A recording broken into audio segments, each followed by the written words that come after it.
ಪೂಜ್ಯ ಕಾವಂದರ ಒಂದು ಆ ಗೌರವಕ್ಕೆ ಆ ತುಚ್ಛವಾದ ಮಾತುಗಳು, ಇದನ್ನು ಹೇಳುವುದು ಅವ ವಿಕೃತ ಮನಸ್ಸಿನವ ಅಂತ. ಸರಿ ಇದ್ದ ಮನುಷ್ಯ ಯಾರು ಹೇಳಲಿಕ್ಕಿಲ್ಲ. ಆ ವಿಕೃತವಾದಂತಹ ಮನಸ್ಸಿನ ವ್ಯಕ್ತಿಗಳು ಇಂತಹ ದುಷ್ಕೃತ್ಯ ಮಾಡುವುದನ್ನು ನಾವೆಲ್ಲರೂ ಖಂಡಿಸುವ. ದೊಡ್ಡ ಕುತಂತ್ರದ ಕೆಲಸಗಳನ್ನು ಮಾಡ್ತಾ ಇದ್ದಾರೆ. ಈ ಪಾಪದ ಜನರ ಮನೆಗೆ ಹೋಗುದು, ಅಲ್ಲಿ ಅವರಿಗೆ ಲೋನ್ ಕಟ್ಟಬೇಡಿ ಅಂತ ಹೇಳುದು. ಮೂಡಬಿದಿರೆಗೆ ಬಂದರೆ ಓಡಿಸ್ತೇವೆ ಅಂದರೆ ಅಷ್ಟು ಜನರು ಆಕ್ರೋಶ ಆಗಿದ್ದಾರೆ.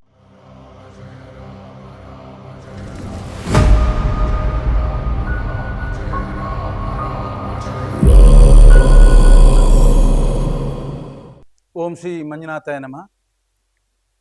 ನಮ್ಮ ಮೂಡುಬಿದಿರೆ ಧರ್ಮಸ್ಥಳ ಗ್ರಾಮಾಭಿವೃದ್ಧಿ ಯೋಜನೆಯ ಜನಜಾಗೃತಿ ವೇದಿಕೆಯ ಈ ಒಂದು ಸಭೆಯಲ್ಲಿ ನಮ್ಮ ಧರ್ಮಸ್ಥಳ ಗ್ರಾಮಾಭಿವೃದ್ಧಿ ಯೋಜನೆಯ ಮತ್ತು ಜನಜಾಗೃತಿ ಯೋಜನೆ ಈ ಎರಡು ಸಂಸ್ಥೆಗಳು ಏನು ಜನರಿಗೆ ಬೇಕಾಗುವಂತಹ ಒಂದು ಕಾರ್ಯಕ್ರಮಗಳನ್ನು ಮಾಡ್ತಾ ಇದೆ, ಅದರ ಬಗ್ಗೆ ಇವತ್ತು ಪತ್ರಿಕಾ ವರದಿಯ ಮುಖಾಂತರ ಅದನ್ನು ಜನರಿಗೆ ತಿಳಿಸಲಿಕ್ಕೆ ಈ ಒಂದು ತುರ್ತು ಸಭೆಯನ್ನು ನಾವು ಇಟ್ಕೊಂಡಿದ್ದೇವೆ. ನಮ್ಮ ಧರ್ಮಸ್ಥಳ ಗ್ರಾಮಾಭಿವೃದ್ಧಿ ಯೋಜನೆ 1996ನೇ ಇಸ್ವಿಯಲ್ಲಿ ನಮ್ಮ ಕಾರ್ಕಳ ತಾಲೂಕು ಮತ್ತು ಮೂಡುಬಿದಿರೆಗೆ ಪಾದಾರ್ಪಣೆ ಮಾಡಿ, ಇವತ್ತು ದೇಶದಲ್ಲಿ ಯಾವುದೇ ಸರ್ಕಾರ ಮಾಡದಂತಹ ಕೆಲಸವನ್ನು ಮಾಡುವಂತಹ ದೊಡ್ಡ ಕೆಲಸ ಇವತ್ತು ಧರ್ಮಸ್ಥಳ ಗ್ರಾಮಾಭಿವೃದ್ಧಿ ಯೋಜನೆ ಮಾಡ್ತಾ ಬಂದಿದೆ. ಈ ನಿಟ್ಟಿನಲ್ಲಿ ಇವತ್ತು ಪ್ರತಿ ಹಳ್ಳಿಗಳಲ್ಲಿ ಏನು ಒಂದು 30-35 ವರ್ಷಗಳ ಹಿಂದೆ ಜನರಲ್ಲಿ ಬಡತನ ಇತ್ತ, ಈ ಗ್ರಾಮಾಭಿವೃದ್ಧಿ ಯೋಜನೆ ಬಂದ ಮೇಲೆ ಆ ಬಡತನ ನಿರ್ಮೂಲನೆ ಮಾಡುವಂತಹ ದೊಡ್ಡ ಕೆಲಸ ಪೂಜ್ಯ ಕಾವಂದರ ಮುಖೇನ ಇವತ್ತು ಧರ್ಮಸ್ಥಳ ಗ್ರಾಮಾಭಿವೃದ್ಧಿ ಯೋಜನೆಯಿಂದ ನಡೀತಾ ಬಂದಿದೆ. ಇವತ್ತು ತಾಲೂಕಿನಾದ್ಯಂತ, ನಮ್ಮ ಮೂಡುಬಿದಿರೆ ತಾಲೂಕಿನಾದ್ಯಂತ ಎಷ್ಟೋ ಕುಟುಂಬಗಳು, ಬಡ ಕುಟುಂಬಗಳು ಇವತ್ತು ತನ್ನ ಬಡತನದ ನಿರ್ಮೂಲನೆ ಮಾಡಲಿಕ್ಕೆ ಸಿಕ್ಕಿದಂತಹ ಈ ಒಂದು ಅವಕಾಶವನ್ನು ಒಳ್ಳೆ ರೀತಿಯಲ್ಲಿ ತಗೊಂಡು ಯೋಜನೆಯಲ್ಲಿ ಸಿಗುವಂತಹ ಯಾವುದೇ ಸಾಲ ಸೌಲಭ್ಯಗಳಿರ್ಬೋದು ಅಥವಾ ಇನ್ನಿತರ ವಿಷಯಗಳಲ್ಲಿ ಅವರನ್ನು ಅವರು ತೊಡಗಿಸಿಕೊಂಡು ಅವರ ಸ್ವ ಇಚ್ಛೆಯಿಂದ ಈ ಯೋಜನೆಯಲ್ಲಿ ಬಹಳ ಒಳ್ಳೆ ರೀತಿಯಲ್ಲಿ ಕೆಲಸ ಮಾಡ್ತಾ ಇದ್ದಾರೆ. ಅವರ ಏನು ಜಮೀನುಗಳು ಹಡಿಲು ಬಿದ್ದಿದ್ದವು ಅವುಗಳನ್ನೆಲ್ಲ ಇವತ್ತು ತೋಟ, ಅಡಿಕೆ ತೋಟ ಇರ್ಬೋದು, ಗೇರು ತೋಟ ಇರ್ಬೋದು, ತೆಂಗು ತೋಟ ಇರ್ಬೋದು, ಇಂತಹ ಬೇರೆ ಬೇರೆ ವಿಷಯಗಳ ಬಗ್ಗೆ ಕೃಷಿಗಳನ್ನು ಮಾಡಿಕೊಂಡು ಜೀವನವನ್ನು ಸಾಗಿಸ್ತಾ ಇದ್ದಾರೆ. ಇವತ್ತು ಮೂಡುಬಿದಿರೆಯಲ್ಲಿ ನಮ್ಮ 2227 ಪ್ರಗತಿ ಬಂಧು ಸ್ವಸಹಾಯ ತಂಡಗಳು ಕೆಲಸ ಮಾಡ್ತಾ ಇದ್ದಾವೆ. ಅದರಲ್ಲಿ 16,430 ಪಾಲುದಾರ ಕುಟುಂಬ ಸದಸ್ಯರುಗಳು ಕಾರ್ಯನಿರ್ವಹಿಸ್ತಾ ಇದ್ದಾರೆ. ಇಷ್ಟು ದೊಡ್ಡ ಕಾರ್ಯಕ್ರಮ ಇವತ್ತು ಗ್ರಾಮಾಭಿವೃದ್ಧಿ ಯೋಜನೆಯಲ್ಲಿ ಮಾಡುತ್ತಾ ಬರ್ತಾ ಇರುವಾಗ ಕಾವಂದರ ಒಂದು ದೊಡ್ಡ ಆಲೋಚನೆಯಲ್ಲಿ ಏನು ಜನರಲ್ಲಿ ದುಶ್ಚಟಗಳಿದ್ದಾವೆ ಅವುಗಳನ್ನು ದುಶ್ಚಟ ಮುಕ್ತ ಯಾವ ರೀತಿಯಲ್ಲಿ ಗೊಳಿಸುವುದಂತೇಳಿ ಆಲೋಚನೆ ಮಾಡಿ ಇವತ್ತು ಜನಜಾಗೃತಿ ವೇದಿಕೆಯನ್ನು ಹುಟ್ಟುಹಾಕಿ ಬೆಳ್ತಂಗಡಿಯಲ್ಲಿ ಪ್ರಾರಂಭಿಸಿ ಇವತ್ತು ಕಾರ್ಕಳ ತಾಲೂಕು ಮತ್ತೆ ಮೂಡುಬಿದಿರೆಗೆ ಪಸರಿಸಿ ನಂತರ ನಮ್ಮ ರಾಜ್ಯದ ಎಲ್ಲ ಜಿಲ್ಲೆಗಳಲ್ಲಿ ಈ ಜನಜಾಗೃತಿ ವೇದಿಕೆಯನ್ನು ಕೂಡ ಸ್ಥಾಪಿಸಿದ್ದಾರೆ. ಇವತ್ತು ಜನಜಾಗೃತಿ ವೇದಿಕೆಯಲ್ಲಿ ಮಧ್ಯವರ್ಜನ ಶಿಬಿರಗಳನ್ನು ಮಾಡಿ ಅದರಲ್ಲಿ ಮಧ್ಯವರ್ಜನ ಮಾಡಿದಂತಹ ಜನರಿಗೆ ನವಜೀವನ ಸಮಿತಿ ಅಂತ ಹೇಳಿ ರಚನೆ ಮಾಡಿ ಅವರಿಗೂ ಒಂದು ಸ್ವಸಹಾಯ ಸಂಘದ ಮುಖಾಂತರ ಅವರ ಕುಟುಂಬಗಳನ್ನು ಒಳ್ಳೆಯ ರೀತಿಯಲ್ಲಿ ಮಾಡುವಂತಹ ದೊಡ್ಡ ಕೆಲಸವನ್ನು ಇವತ್ತು ಗ್ರಾಮಾಭಿವೃದ್ಧಿ ಯೋಜನೆ ಮಾಡ್ತಾ ಉಂಟು. ಈ ನಿಟ್ಟಿನಲ್ಲಿ ಯಾವುದೋ ಕೆಲವು ಜನರು ಸೇರಿ ಇವತ್ತು ನಮ್ಮ ಗ್ರಾಮಾಭಿವೃದ್ಧಿ ಯೋಜನೆಯ ಈ ಒಂದು ಕೆಲಸಕ್ಕೆ ತಡೆ ಕೊಡುವಲ್ಲಿ ನಮ್ಮ ತಾಲೂಕುಗಳಲ್ಲಿ ಪ್ರವೇಶ ಮಾಡಿದ್ದಾರೆ. ಇಷ್ಟರಲ್ಲೇ ಮೊನ್ನೆ ಇರುವೈಲು ಭಾಗದಲ್ಲಿ ಕೆಲವು ಜನರು ಬಂದು ಇಲ್ಲಿಯ ಗ್ರಾಮಾಭಿವೃದ್ಧಿ ಯೋಜನೆಯ ಸದಸ್ಯರುಗಳ ಮನೆ ಭೇಟಿ ಮಾಡಿ ಅವರಿಗೆ ಸಾಲಗಳನ್ನು ಕಟ್ಟಬೇಡಿ, ಇವತ್ತು ನಿಮಗೆ ತುಂಬಾ ಬಡ್ಡಿ ಹಾಕಿದ್ದಾರೆ ಅಂತ ಹೇಳುವಂತಹ ಒಂದು ದೊಡ್ಡ ಕುತಂತ್ರದ ಕೆಲಸಗಳನ್ನು ಮಾಡ್ತಾ ಇದ್ದಾರೆ. ನಾವು ಮೊನ್ನೆ ತಾನೇ ಇರುವೈಲಲ್ಲಿ ಮೀಟಿಂಗ್ ಮಾಡಿ ಅಂಥವರನ್ನು ಗಮನಕ್ಕೆ ಬಂದರೆ ಅವರು ಬಂದ ಕೂಡಲೇ ನಮ್ಮ ಜನಜಾಗೃತಿ ವೇದಿಕೆಗೂ ತಿಳಿಸಿ ಅಂತ ಹೇಳುವಂಥ ಒಂದು ಮೀಟಿಂಗ್ ಮಾಡಿ ಅವರಿಗೆ ಧೈರ್ಯ ತುಂಬಿ ಬಂದಿದ್ದೇವೆ. ಅವರ ಉದ್ದೇಶ ಏನು, ಅವ್ರು ಯಾಕೆ ಬೇಕಾಗಿ ಗ್ರಾಮಾಭಿವೃದ್ಧಿ ಯೋಜನೆಯ ಬಗ್ಗೆ ವಿರೋಧ ಹೋಗ್ತಾ ಇದ್ದಾರೆ ಅಂತ ಹೇಳಲಿಕ್ಕೆ ನಾವು ಬೆನ್ನಿಡಿತು ಹೋಗುವಾಗ ನಮ್ಮ ಕಡಬ ತಾಲೂಕಿನ ಸಂತೋಷ್ ಮತ್ತೆ ರವೀಂದ್ರ ಎಂಬ ಇಬ್ಬರು ಬಹಳ ಜೋರಲ್ಲಿ ಈ ಒಂದು ಕುಕೃತ್ಯದಲ್ಲಿ ಭಾಗವಹಿಸಿದ್ದು ನಮಗೆ ಗಮನಕ್ಕೆ ಬಂತು. ಈಗಾಗಲೇ ಅವರನ್ನು ಹೆಬ್ರಿ ತಾಲೂಕಲ್ಲಿ ಹಿಡಿದು ಅವರಿಗೆ ಪೊಲೀಸರಿಗೆ ಕೊಟ್ಟು ಅಲ್ಲಿ ಅವರ ಮೇಲೆ FIR ಎಲ್ಲ ದಾಖಲೆ ಮಾಡಿ ಆಗಿತ್ತು. ಆದರೂ ಅವರು ಅಲ್ಲಿಂದ ಜಾರಿಗೆ ಬಂದು ಒಂದು 3 ದಿವಸ ಹಿಂದೆ ಕಾಪು ತಾಲೂಕಿನ ಎಲ್ಲೂರು ಗ್ರಾಮದಲ್ಲಿ ಅಲ್ಲಿಯ ಪಾಪದ ಜನರ ಒಂದು ಮನಸ್ಸು ಹಾಳು ಮಾಡಲಿಕ್ಕೆ ಅಲ್ಲಿ ಸಭೆ ಸೇರುವಾಗ ಊರಿನ ಎಲ್ಲ ಗ್ರಾಮಾಭಿವೃದ್ಧಿ ಯೋಜನೆ ಹೊರತುಪಡಿಸಿ ಊರಿನ ಗ್ರಾಮಸ್ಥರು ಸೇರಿಕೊಂಡು ಅವರನ್ನು ಹಿಡಿದು ತಕ್ಕ ಶಾಸ್ತಿ ಮಾಡಿ ಅವರಿಗೆ ಕಾನೂನು ಪ್ರಕಾರ ಯಾವ ರೀತಿ ವ್ಯವಸ್ಥೆ ಮಾಡಬೇಕು ಅದಕ್ಕೆ ಅವರನ್ನು ಪೊಲೀಸ್ ಸ್ಟೇಷನ್ಗೆ ಕಾನೂನಿಗೆ ಒಪ್ಪಿಸಿದ್ದಾರೆ. ಇವತ್ತು ನಾವು ಇಲ್ಲಿ ಸೇರಿದಂತಹ ವಿಷಯ ಏನಂದ್ರೆ, ಧರ್ಮಸ್ಥಳ ಗ್ರಾಮಾಭಿವೃದ್ಧಿ ಯೋಜನೆ ಇವತ್ತು ಈ ರೀತಿ ಈ ಮಟ್ಟಕ್ಕೆ ಜನರನ್ನು ಬೆಳೆಸಿದ ಮೇಲೆ ಇವರು ಹಾಳು ಮಾಡಬೇಕಾದ್ರೆ ಇವರಲ್ಲಿ ಇಂಥ ಸಂಘ ಸಂಸ್ಥೆ ಏನಾದರೂ ಇವರು ಮಾಡಿದ್ರೆ ಜನರಿಗೆ ಏನು ಅವರು ಸಹಕಾರ ಮಾಡ್ತಾರೆ, ಯಾವ ರೀತಿಯ ಸಾಲ ಕೊಡ್ತಾರೆ, ಎಷ್ಟು ಪರ್ಸೆಂಟ್ನ ಸಾಲ ಕೊಡ್ತಾರೆ, ಯಾವ ಯೋಜನೆಯನ್ನು ಇವರು ತಯಾರು ಮಾಡಿದ್ದಾರೆ, ಇದನ್ನು ಅವರು ಸಮಾಜಕ್ಕೆ ಇಡ್ಲಿ. ನಾವು ಸಮಾಜ ಮಂದಿರದ ಇದೇ ಸಮಾಜ ಮಂದಿರದಲ್ಲಿ ಸಭೆ ಕರೀತೇವೆ, ಅವರು ಬರಲಿ. ನಾವು ಅವರ ಯಾವುದು ಯೋಜನೆಯನ್ನು ಹಾಕಿದ್ದಾರೆ, ಜನರ ಈ ಸರ್ಕಾರ ಮಾಡದಂತ ಇಷ್ಟು ದೊಡ್ಡ ಕೆಲಸ ಮಾಡುವಾಗ ಅವರು ಇದನ್ನು ಹಾಳು ಮಾಡ್ಲಿಕ್ಕೆ ಬರುವುದಾದ್ರೆ ಅವರು ಯಾವ ಕಾರ್ಯಕ್ರಮವನ್ನು ಇಲ್ಲಿ ಮಾಡ್ತಾರೆ, ನಮ್ಮ ಜನರಿಗೆ ಏನು ಕೊಡ್ತಾರೆ, ಇದರ ಬಗ್ಗೆ ನಾವು ಒಂದು ಕೂಲಂಕುಷವಾಗಿ ಅವರು ಬಂದು ಹೇಳಬೇಕು. ಅವರು ಇದರ ಬಗ್ಗೆ ಮಾಧ್ಯಮದವರ ಹತ್ರ ಹೇಳಿ ಇದನ್ನು ಜನರಿಗೆ ಮುಟ್ಟಿಸ್ಬೇಕು. ಹಾಗಾದ್ರೆ ಅವರು ಹೇಳ್ಬಹುದು ಇಲ್ಲಿ ಯೋಜನೆಯದ್ದು ಬಡ್ಡಿ ಜಾಸ್ತಿ ಆಗಿದೆ, ಯೋಜನೆಯದ್ದು ಸಾಲ ಕಟ್ಟಬೇಡಿ, ಕಂತು ಕಟ್ಟಬೇಡಿ, ಯೋಜನೆಯನ್ನು ಮುಗಿಸಿ ಅಂತ ಹೇಳುವಂತ ಒಂದು ದುಷ್ಕೃತ್ಯಕ್ಕೆ ಕೆಲಸಕ್ಕೆ ಕೈ ಹಾಕಿದ್ದಾರೆ. ಇದರ ಬಗ್ಗೆ ನಾವು ಜನಜಾಗೃತಿ ವೇದಿಕೆ ಅಧ್ಯಕ್ಷನಾಗಿ ನಾನು ಹೇಳ್ತೇನೆ, ಅವರು ನಮ್ಮ ತಾಲೂಕಿಗೆ ಕೈ ಹಾಕಿದ್ರೆ, ಅದು ಕೂಡ ಇಂಥ ಒಂದು ಹಾಳು ಮಾಡುವಂತ ಕೆಲಸಕ್ಕೆ ಕೈ ಹಾಕಿದ್ರೆ ನಾವು ಎಂದೂ ಅವರನ್ನು ಬಿಡುವುದಿಲ್ಲ. ಕಾನೂನು ರೀತಿಯಲ್ಲಿ ಯಾವ ರೀತಿಯಲ್ಲಿ ಮಾಡಬೇಕು ಅವರನ್ನು ಕಾನೂನಿನ ಕೈಗೆ ಖಂಡಿತ ಕೊಡ್ತೇವೆ. ನಾವೆಲ್ಲರೂ ನಮ್ಮ ತಾಲೂಕಿನ ಇವತ್ತು ಗ್ರಾಮಾಭಿವೃದ್ಧಿ ಯೋಜನೆಯ ಜನರಿರ್ಬೋದು, ಜನಜಾಗೃತಿ ವೇದಿಕೆಯ ನಮ್ಮೆಲ್ಲ ಅಧ್ಯಕ್ಷರುಗಳಿರ್ಬೋದು, ಎಲ್ಲರೂ ಸೇರಿ ಅವರಿಗೆ ಕಾನೂನು ರೀತಿಯಲ್ಲಿ ನಾವು ತಕ್ಕ ಶಾಸ್ತಿಯನ್ನು ಖಂಡಿತ ಕಲಿಸ್ತೇವೆ. ಅವರಿಗೆ ಒಂದು ಅವಕಾಶ ಕೊಡ್ತೇವೆ. ನಾವು ಅವರ ಇಂಥ ಯೋಜನೆ ಏನಾದರೂ ತಯಾರು ಮಾಡಿದ್ರೆ, ಈಗ ನಮ್ಮ ಮೂಡುಬಿದ್ರೆ ತಾಲೂಕಿನಲ್ಲಿ ಬೇರೆ ಬೇರೆ ಸಂಘ ಸಂಸ್ಥೆಗಳು ಕೆಲಸ ಮಾಡ್ತಾ ಇದ್ವಿ ಜನರ ಏಳಿಗೆ ಬೇಕಾಗಿ. ಅವರು ಯಾವತ್ತೂ ಧರ್ಮಸ್ಥಳ ಗ್ರಾಮಾಭಿವೃದ್ಧಿ ಯೋಜನೆ ಬಗ್ಗೆ ಖಂಡಿತ ವಿರೋಧ ಹೋಗ್ಲಿಲ್ಲ. ಅವರ ಏನು ಕೆಲಸ ಉಂಟು ಅದು ಮಾಡ್ತಾ ಅವರು ಡೆವಲಪ್ಮೆಂಟ್ ಮಾಡ್ತಾ ಇದ್ದಾರೆ. ಅವರು ಹಾಗೆ ಮಾಡೋದಾದ್ರೆ ಬರಲಿ, ನಮ್ಮಲ್ಲಿ ಹೇಳಿ, ನಾವು ಜನರಿಗೆ ಹೇಳ್ತೇವೆ ಇಂಥ ಸಂಘ ಸಂಸ್ಥೆ ಮಾಡಿದ್ದಾರೆ, ಅವರು ಕಡಿಮೆ ಇಂಟ್ರೆಸ್ಟ್ ಅಲ್ಲಿ ಲೋನ್ ಕೊಡ್ತಾರೆ ಅಂತ ಹೇಳಿ ನಮ್ಮಲ್ಲಿ ಹೇಳಿ, ನಾವು ಹೇಳ್ತೇವೆ ಜನರಿಗೆ. ಅದು ಬಿಟ್ಟು ರಾತ್ರಿ ಪಾಪದ ಜನರ ಮನೆಗೆ ಹೋಗುದು, ಅಲ್ಲಿ ಅವರಿಗೆ ಲೋನ್ ಕಟ್ಟಬೇಡಿ ಅಂತ ಹೇಳುದು, ಕಂತು ಕಟ್ಟಬೇಡಿ ಅಂತ ಹೇಳುದು, ಇಂಥ ಒಂದು ಕೆಲಸ ಮಾಡಬೇಡಿ ಅಂತ ಹೇಳಿ ಅವರಿಗೆ ಎಚ್ಚರಿಕೆ ಕೊಟ್ಟು ನನ್ನ ಮಾತನ್ನು ಮುಗಿಸ್ತೇನೆ. ಜನಜಾಗೃತಿ ವೇದಿಕೆಯ ಅಧ್ಯಕ್ಷರಾದ ಸುಭಾಷ್ ಚಂದ್ರ ಚೌಟ ಅವರೇ, ವೇದಿಕೆಯಲ್ಲಿ ಉಪಸ್ಥಿತಿರುವ ಎಲ್ಲ ಗಣ್ಯರೇ, ನಾನು ಮೂಡಬಿದಿರೆ ಜನಜಾಗೃತಿ ವೇದಿಕೆಯ ಕಾನೂನು ಸಲಹೆಗಾರ. ಪ್ರಚಾರಕ್ಕಿಂತ ಅಪಪ್ರಚಾರ ಬಹಳಷ್ಟು ಬೇಗ ಆಗ್ತದೆ. ಆ ಅಪಪ್ರಚಾರವನ್ನು ನಿಲ್ಲಿಸುವಂಥ ಕೆಲಸ ಒಬ್ಬ ಸ್ವಸ್ಥ ನಾಗರಿಕನ ಜವಾಬ್ದಾರಿ ಅಂತ ನಾನು ನೆನೆಸಿಕೊಳ್ತೇನೆ. ಬಹಳಷ್ಟು ಅಪಪ್ರಚಾರ ಆಗ್ತಾ ಇದೆ. ಧರ್ಮಸ್ಥಳದಿಂದ ಹುಂಡಿಯಿಂದ ಸಾಲವನ್ನು ಕೊಡ್ತಾ ಇದ್ದಾರೆ ಅಂತ. ಆದರೆ ಧರ್ಮಸ್ಥಳ ಗ್ರಾಮಾಭಿವೃದ್ಧಿ ಯೋಜನೆ ಒಂದು ಟ್ರಸ್ಟ್, ಅದಕ್ಕೆ ನಿಯಮಗಳಿದೆ ಕಾನೂನಲ್ಲಿ. ಯಾವ ರೀತಿ ಹಣ ಖರ್ಚು ಮಾಡಬೇಕು, ಯಾವ ರೀತಿ ಹಣವನ್ನು ಸಂಗ್ರಹ ಮಾಡಬೇಕು, ಯಾವ ರೀತಿ ಆಡಿಟ್ ಮಾಡಿಸಬೇಕು ಅಂತ. ಹಾಗೆ ಕೈಯಿಂದ ನಾವು ಕೊಟ್ಟಾಗೆ ಹಣ ಕೊಡಲಿಕ್ಕೆ ಖಂಡಿತವಾಗಿ ಆಗೋದಿಲ್ಲ. ನಿರಂತರ 35 ವರ್ಷಗಳಿಂದ ಈ ಒಂದು ಕಾರ್ಯಕ್ರಮ ನಡೀತಾ ಉಂಟು ಟ್ರಸ್ಟಿನ ಮುಖೇನ. ಎಲ್ಲರಿಗೆ ನಾನು ಸ್ಪಷ್ಟವಾಗಿ ಹೇಳ್ತಾ ಇದ್ದೇನೆ, ಧರ್ಮಸ್ಥಳ ಗ್ರಾಮಾಭಿವೃದ್ಧಿ ಯೋಜನೆ ಸದಸ್ಯರಿಗೆ ಬ್ಯಾಂಕ್ಗಳ ಮುಖೇನ ಸಾಲವನ್ನು ಕೊಡ್ತಾ ಇದ್ದಾರೆ.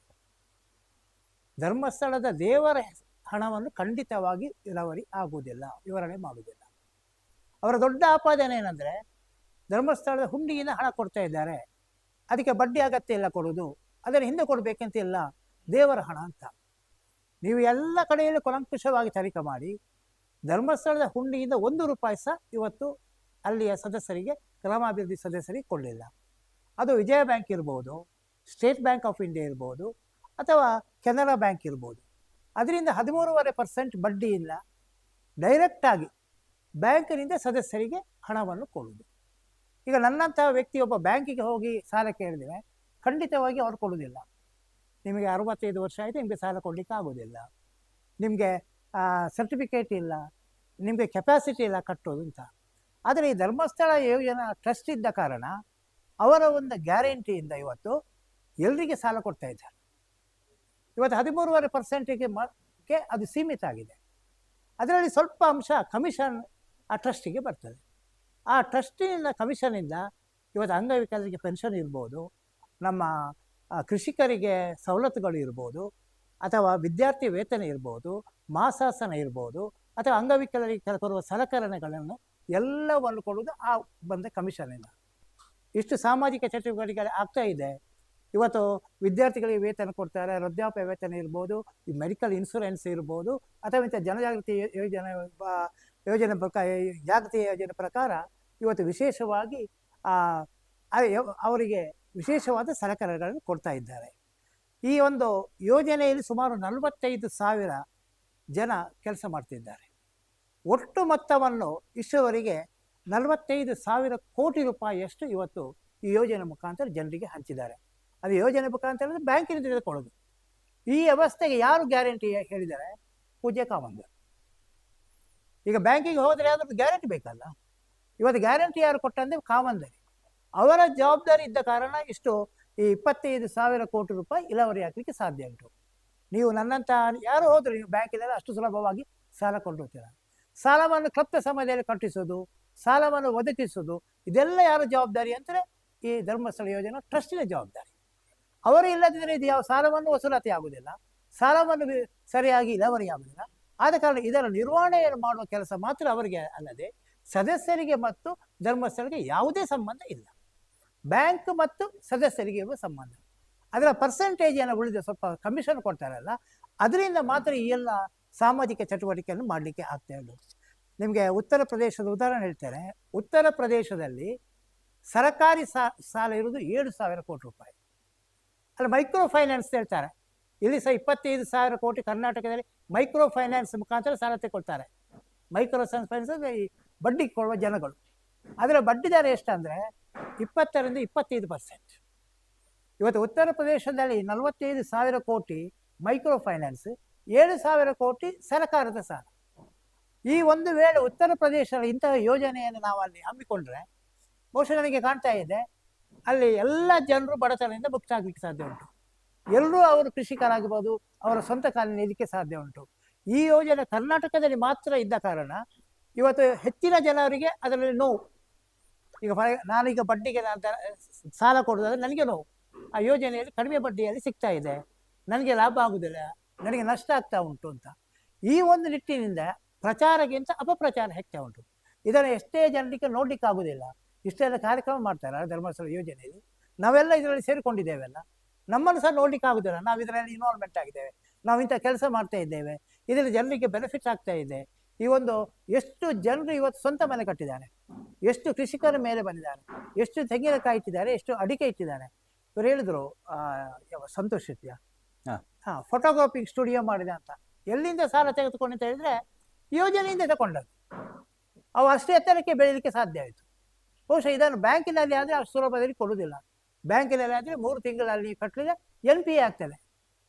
ನೆಕ್ಸ್ಟ್ ನಿಮ್ಮ ಅಕೌಂಟ್ ರಿವ್ಯೂ ಆಗೋದಿಲ್ಲ, ಮತ್ತೆ ಸಾಲ ಕೊಡುವುದಿಲ್ಲ. ಈ ಯೋಜನೆಯಲ್ಲಿ ಮದುವೆಗೆ ಸಾಲ ಕೊಡ್ತಾರೆ. ಎಷ್ಟೇ ಜನ ನನ್ನ ಆಫೀಸಿಗೆ ಅಫಿಡವಿಟ್ ಮಾಡಿ ಕಳಿಸ್ತಾರೆ, ಮೇಡಮ್ ಒಂದು ಅಫಿಡವಿಟ್ ಮಾಡಿ ಕೊಡಿ ಅಂತ. LIC ಸುರಕ್ಷಾ ಯೋಜನೆ ಅದ್ಭುತ ಯೋಜನೆ. ಆ ಸುರಕ್ಷಾ ಯೋಜನೆ LICಯಲ್ಲಿ ಅತ್ಯಂತ ಯೋಜನೆ, ನಮ್ಮ ಧರ್ಮಸ್ಥಳ ಗ್ರಾಮಾಭಿವೃದ್ಧಿ ಅತ್ಯಂತ ಒಳ್ಳೆಯ ಯೋಜನೆ. ಒಬ್ಬ ಸಾಮಾನ್ಯ ಮನುಷ್ಯನಿಗೆ ಜ್ವರ ಬಂದರೂ ಸಹ ಅದರಲ್ಲಿ ಕ್ಲೈಮ್ ಆಗ್ತದೆ. ಈಗ ನಮ್ಮಲ್ಲೆಲ್ಲ ಯೋಜನೆ ಇತ್ತು, ಶಸ್ತ್ರಚಿಕಿತ್ಸೆಗೆ ಮಾತ್ರ ಕ್ಲೈಮ್.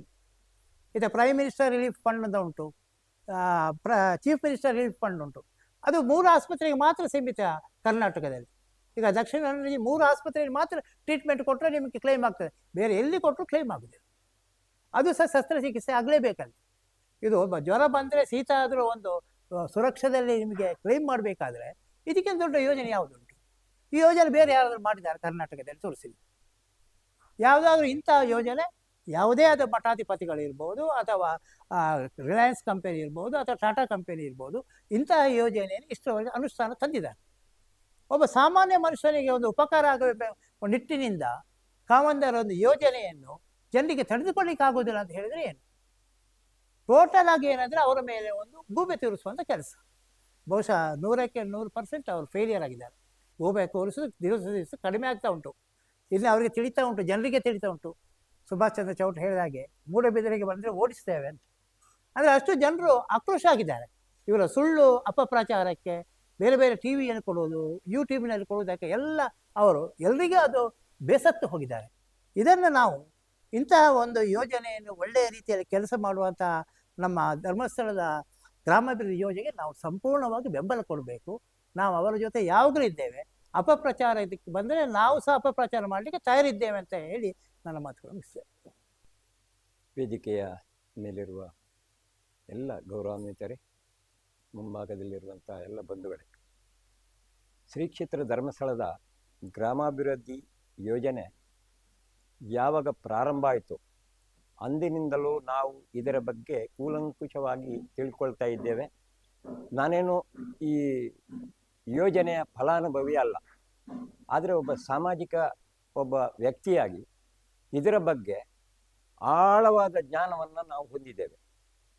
ಈಗ ತಾನೇ ಸುಭಾಷ್ ಚೌಟ್ರು ಹಾಗೆ ಬಾಹುಬಲಿ ಪ್ರಸಾದ್ ಅವರು ಕೆಲವಾರು ವಿಚಾರಗಳನ್ನು ಮಂಡಿಸಿದರು.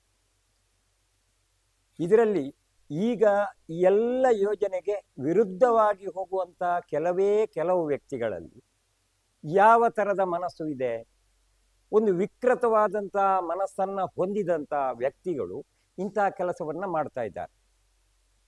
ಈಗ ತಾನೇ ಒಂದು ಸಮಾಜವನ್ನು ತಳಮಟ್ಟದ ಕಾರ್ಯಕರ್ತರನ್ನು, ತಳಮಟ್ಟದ ಜನರನ್ನು ಹೇಗೆ ಮೇಲೆ ತರಬೇಕು ಎನ್ನುವ ಮೂಲ ಉದ್ದೇಶದಿಂದ ಪೂಜ್ಯ ಕಾವಂದರ ನೇತೃತ್ವದಲ್ಲಿ ಈ ಗ್ರಾಮಾಭಿವೃದ್ಧಿ ಯೋಜನೆ 1980ರಲ್ಲಿ ಪ್ರಾರಂಭ ಆಯಿತು.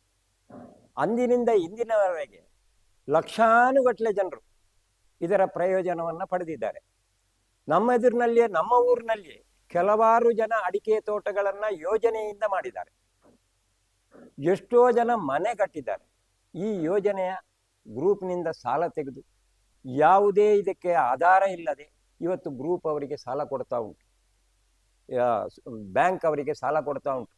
ನಿಜವಾಗಿ ಒಬ್ಬ ಗ್ರೂಪಿನ ಸದಸ್ಯನಿಗೂ ಬ್ಯಾಂಕಿಗೂ ಯಾವುದೇ ಸಂಬಂಧ ಇಲ್ಲ ಅಂತ ಅವರ ದೃಷ್ಟಿಯಲ್ಲಿ, ಆದರೆ ನೇರವಾಗಿ ಆ ಸಾಲ ಸಿಗುವುದು ಬ್ಯಾಂಕ್ ಮುಖಾಂತರ. ಇವರು ಯೋಜನೆಯವರು ಅದಕ್ಕೊಂದು ಮಧ್ಯವರ್ತಿಗಳಾಗಿ ಕೆಲಸ ಮಾಡ್ತಾ ಇದ್ದಾರೆ.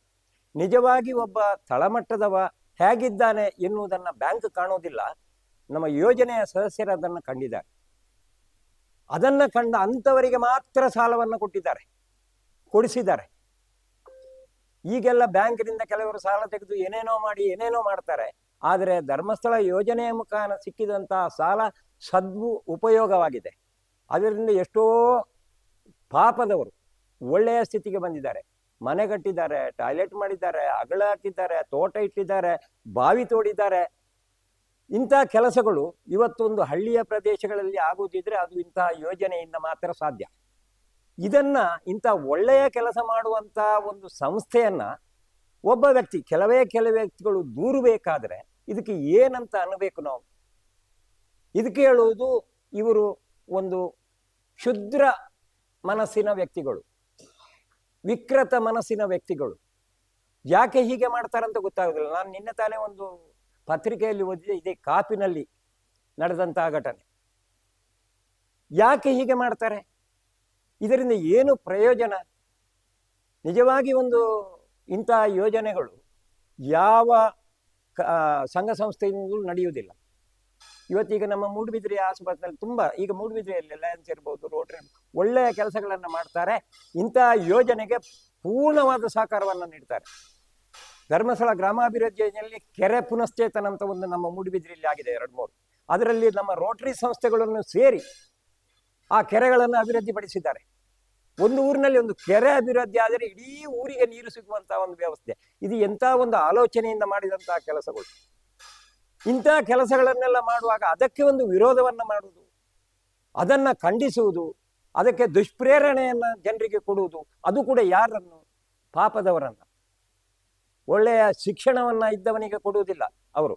ಇಂಥವರನ್ನ ಹಿಡಿದು ಇಂಥ ಕೆಲಸಗಳನ್ನ ಮಾಡುವುದು ಪೂಜ್ಯ ಕಾವಂದರನ್ನ ಎತ್ತಿ ಕಟ್ಟುವುದು, ನಾವೆಲ್ಲ ಇದನ್ನ ನೋಡಿದ್ದೇವೆ. ಇದೇನು ಹೊಸದಲ್ಲ, ನಾವೊಂದು 2-3 ವರ್ಷದಿಂದ ಇದನ್ನು ನಡೀತಾ ಉಂಟು. ಇದರ ಹಿಂದಿನ ಉದ್ದೇಶ ಏನು ಅಂತ ಯಾರಿಗೂ ಗೊತ್ತಿಲ್ಲ. ಆದ್ದರಿಂದ ಇದನ್ನ ನಾನೊಬ್ಬ ಸಮಾಜದಲ್ಲಿದ್ದು ಒಬ್ಬ ಸಮಾಜದ ವ್ಯಕ್ತಿಯಾಗಿ ಇದನ್ನ ಪೂರ್ಣವಾಗಿ ಖಂಡಿಸ್ತೇನೆ. ಇಂತಹ ಕೆಲಸಗಳು ಇನ್ನು ಮುಂದೆ ನಡೆಯಲಿಕ್ಕೆ ಕೂಡುದು. ಈಗ ಚೌಟ್ರಿ ಎಲ್ಲಿಯಾದ್ರೂ ಇಲ್ಲಿಗೆ ಬಂದ್ರೆ ಖಂಡಿತ ನಾವೆಲ್ಲ ಇದ್ದೇವೆ, ನಿಮ್ಮ ಯೋಜನೆಗೆ ಪೂರ್ಣವಾದ ಸಹಕಾರವನ್ನು ನಾನು ನೀಡ್ತೇವೆ. ಯಾಕಂದ್ರೆ ನೀವು ಒಳ್ಳೆ ಕೆಲಸನ ಮಾಡ್ತಾ ಇದ್ದೀರಿ. ಈಗ ಒಂದು ಮದ್ಯವಿರ್ಜನಾ ಶಿಬಿರ, ಇದರ ಹಿಂದಿರುವ ಉದ್ದೇಶ ಎಷ್ಟು ಉಂಟು ನೋಡಿ. ಯಾರು ಮಾಡಿದ್ದಾರೆ ಇಷ್ಟರವರೆಗೆ ಮದ್ಯವರ್ಜನಾ ಶಿಬಿರಗಳನ್ನು?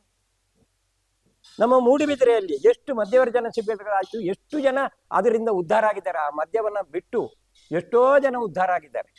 ಇಂಥ ಒಂದು ಪುಣ್ಯದ ಕೆಲಸವನ್ನ ಮಾಡುವುದಕ್ಕೆ ಇವರು ವಿರೋಧ ಮಾಡುವುದಂತ ಹೇಳಿದ್ರೆ ಇದರ ಅರ್ಥ ಏನು? ಯಾಕಿಂತ ಕೆಲಸಗಳಾಗ್ತದೆ? ನಿಜವಾಗಿ ಇದರಲ್ಲಿ ಯಾರಿಗೂ ಅರ್ಥ ಆಗುದಿಲ್ಲ. ಇದನ್ನ ಯಾಕೆ ಮಾಡ್ತಾರೆ ಇವರು ಅಂತ ಎಲ್ಲರೂ ಹೇಳುದು, ಇದು ಯಾಕೆ ಇವರು ಈಗ ಮಾಡ್ತಾರಂತ. ಇದರ ಉದ್ದೇಶವನ್ನು ಇದು ಸಾಲದ್ದು.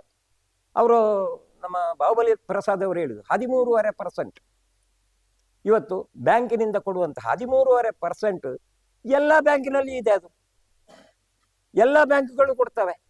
ಆದ್ರೆ ನೇರವಾಗಿ ಒಬ್ಬ ಸಾಮಾನ್ಯ ಮನುಷ್ಯನಿಗೆ ಅಲ್ಲಿ ಹೋದ್ರೆ ಬ್ಯಾಂಕಿನಲ್ಲಿ ಸಿಗುದಿಲ್ಲ.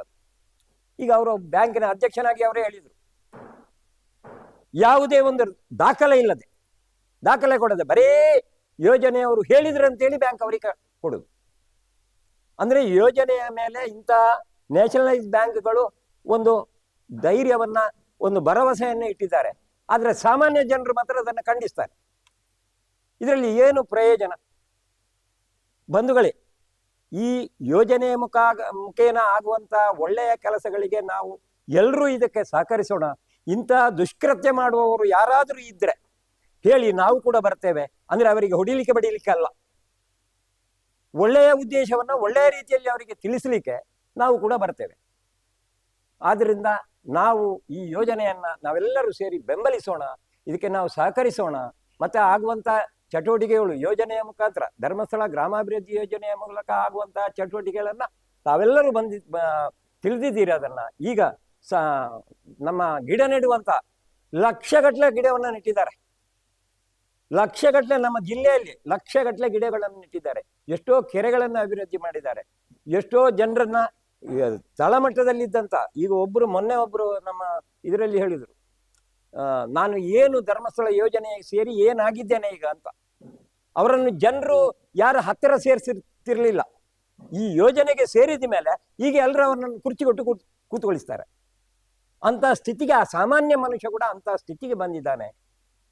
ಇಂಥ ಯೋಜನೆಗಳನ್ನ ಈ ದೂರುವುದು, ಅದಕ್ಕೆ ಬೇಡದ ಎಲ್ಲ ಶಬ್ದಗಳನ್ನ ಪ್ರಯೋಗಿಸುವುದು, ಪೂಜ್ಯ ಕಾವಂದರ ಒಂದು ಆ ಗೌರವಕ್ಕೆ ಆ ತುಚ್ಛವಾದ ಮಾತುಗಳು, ಇದನ್ನು ಹೇಳುವುದು ಅವ ವಿಕೃತ ಮನಸ್ಸಿನವ ಅಂತ. ಸರಿ ಇದ್ದ ಮನುಷ್ಯ ಯಾರು ಹೇಳಲಿಕ್ಕಿಲ್ಲ.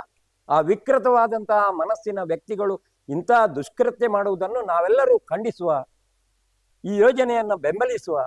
ಜನಸಾಮಾನ್ಯರಿಗೆ, ಒಬ್ಬ ತಳಮಟ್ಟದ ವ್ಯಕ್ತಿಗೆ ಇದರಿಂದ ಪ್ರಯೋಜನ ಆಗುವುದಕ್ಕೆ ನಾವೆಲ್ಲರೂ ಸಹಕರಿಸೋಣ ಅಂತ ಹೇಳಿ ನನ್ನ ಮಾತನ್ನು ಮುಗಿಸ್ತೇನೆ.